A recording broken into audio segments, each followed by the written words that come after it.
Достар, бүгін мен сіздермен бірге шиеден варенье қайнатпақшымын. Шие өзіміздің огородтың шиесі, өзіміз талдан тердік. Сол биыл қанттың қымбатшылығына қарай мен сіздерге сондай бюджетный варенье қайнатуды бірінші күні қантқа салып қойдым.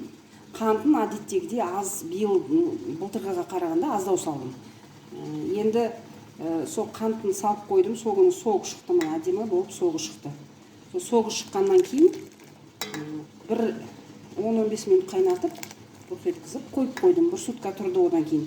Енді бүгін екінші сутка вареньемді қайнатып, банканы стерилизовать етіп жатырмын. 2 литрлік банкіде.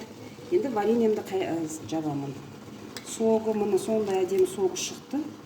Менің балдарым вареньенің сұйықтау болғанын жақсы көреді. Нан батырып жейді әдемілеп тұрып. Сондықтан қазір бір 10-15 минут қайнатамын да, мына 2 литрлік банкаға жабамыз. Міне, әдемі болып шиеміз қайнап жатыр. Сондай әдемі болып тұр. Бетінде көбігі де жоқ, ешқандай несіз, сондай әдемі, сочный болып, әдемі болып қайнап жатыр. Міне достар, вареньеміз дайын болды. Енді мына банкамызға әдемілеп құйып, аузын бұрап, әдемілеп жауып қоямыз. Қысқа вареньеміз дайын.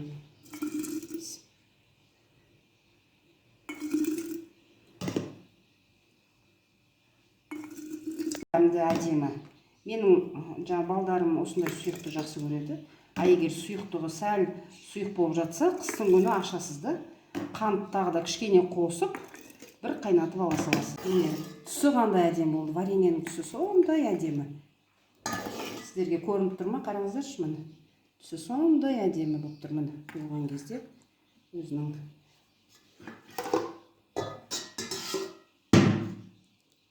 Міне. Тура 2 литр болды вареньеміз. Вареньемізді крышкасын жауып, бұрап қоямыз.